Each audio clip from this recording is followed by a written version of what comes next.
Hello friend, welcome back to my channel. सभी PSL India limited पीड़ित निवेशक साथियों का एक बार फिर से हमारे एसटी न्यूज़ चैनल पर हार्दिक स्वागत है।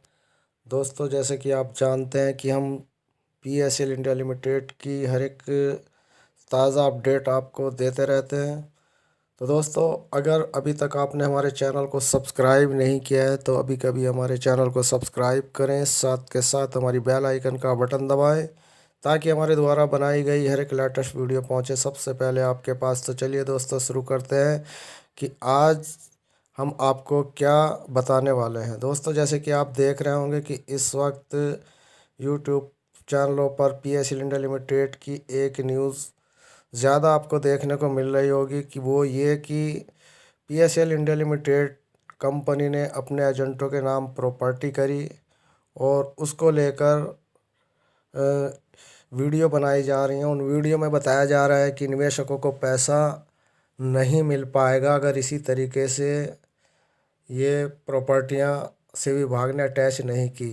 यानी कि कुछ बुद्धिजीवियों का कहना ये भी है कि पीएसएल इंडिया लिमिटेड की जो प्रॉपर्टी है वो गलत तरीके से नाम की गई है एजेंटों के। तो दोस्तों, ये कोई नई जानकारी नहीं है, ये एक वो जानकारी है जो जानकारी हम आपको अब से 2 साल पहले दे चुके थे, क्योंकि ये मैटर उस वक्त भी सामने आया था कि पीएसएल इंडिया लिमिटेड में यूनिट चलाने वाले सीनियरों के नाम यानी ईएम की जो पोस्ट पर जो 12वीं रैंक और 10वीं रैंक के इस पीएसएल इंडिया लिमिटेड में यूनिट लगाए हुए थे, उनके नाम ये प्रॉपर्टियां खरीदी जाती हैं। जिस क्षेत्र में इन लोगों की चैन लगी होती थी उस यूनिट के नाम अपर सीनियरों के वहाँ पर प्रॉपर्टी खरीद कर दे दी जाती थी। यानी कि पीएसएल इंडिया लिमिटेड के भरोसे बंद ये वो लोग जिनके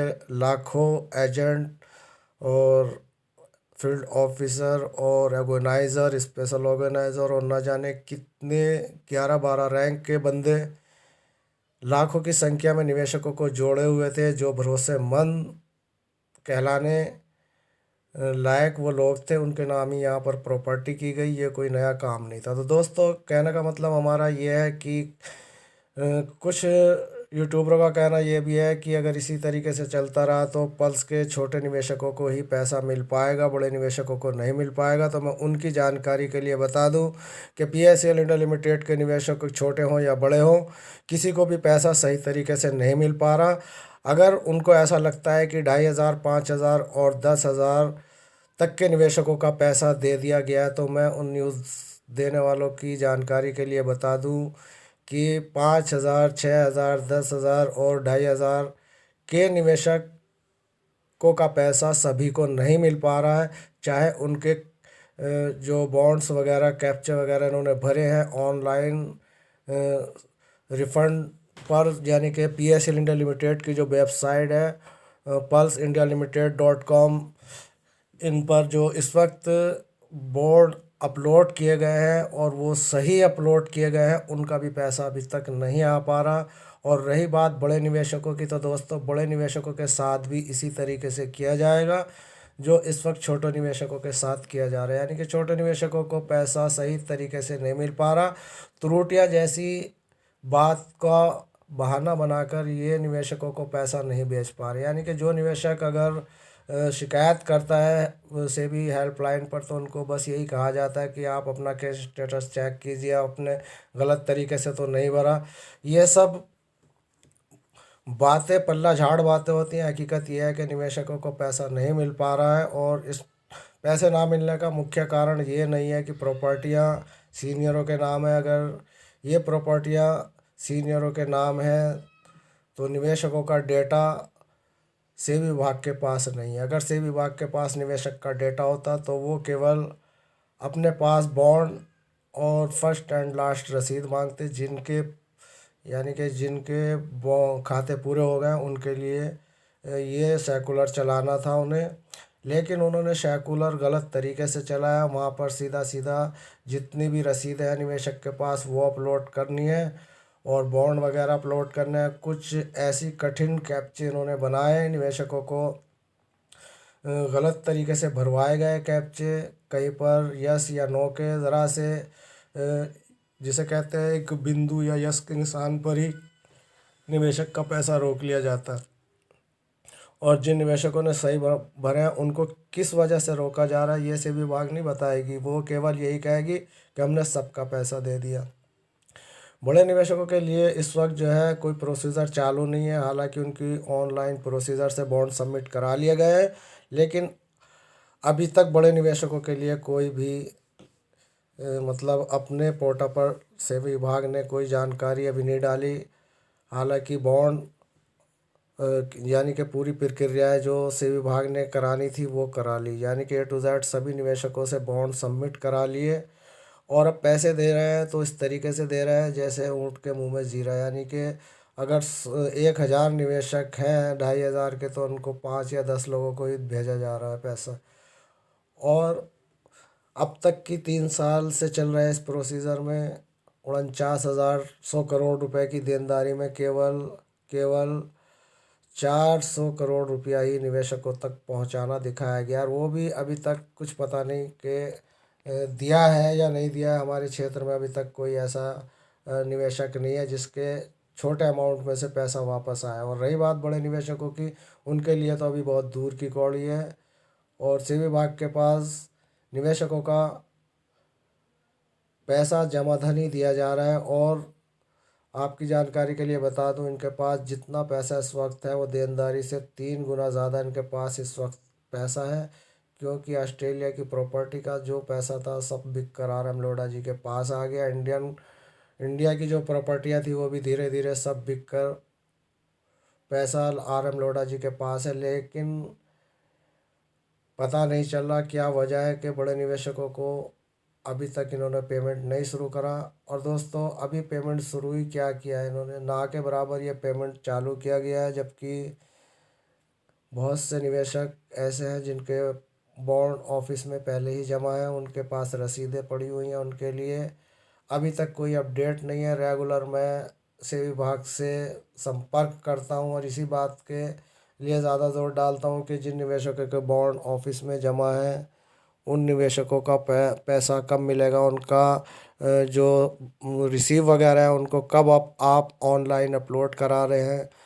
तो उधर से सिर्फ एक ही बात आती है कि इंतज़ार कीजिए, ऊपर से कोई अपडेट नहीं आई। तो दोस्तों बड़े निवेशकों के लिए अभी भगवान जी के पास से कोई अपडेट नहीं आई, मीन सेबी के पास से कोई अपडेट नहीं आई। जब ऊपर से अपडेट आएगी, जब वो कहीं अपने पोर्टल पर डालेंगे, तो दोस्तों धीरे धीरे ऐसे ही समय गुजरता जाएगा और बड़े निवेशक इंतज़ार करते करते कुछ तो मर गए।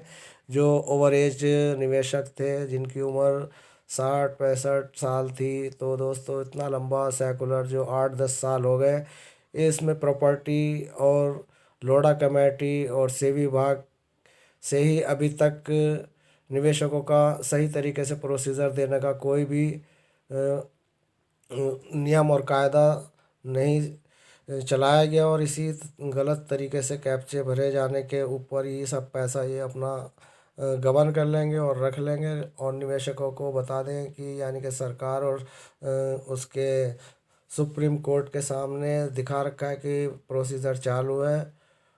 तो सुप्रीम कोर्ट इस वक्त आंखें मूंदे हुए है, उसे ये पता है कि हाँ पैसा दिया जा रहा है।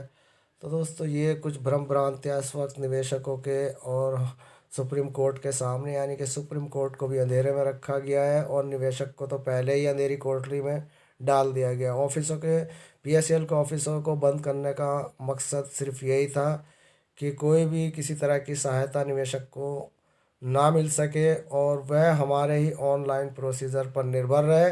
गलत भरे या सही भरे पैसा तो देंगे ऐसे विभाग अपनी मर्जी से। RM लोढ़ा की भूमिका भी संगठित चल रही है, क्योंकि पैसे कम देने का प्रोसीजर का मतलब ये है कि PSL इंडिया लिमिटेड का करोड़ों रुपया या तो इस्तेमाल किया जा रहा है, या आगे के प्रोसीजर में थोड़ा बहुत पैसा दे सकते हैं बड़े निवेशकों को, उसके बाद करोड़ों रुपए की यहाँ पर जो है ये प्रजातंत्र का पैसा, जो गरीब निवेशकों का पैसा और राजतंत्र के इन ऑनलाइन प्रोसीजर के गलत तरीक़ों पर चलते निवेशकों का पैसा नहीं मिल पाएगा। तो इस वक्त बहुत ज़रूरी है कि जो इस वक्त निवेशकों के लिए ये इन्होंने ऑनलाइन प्रोसीजर चला रखा है।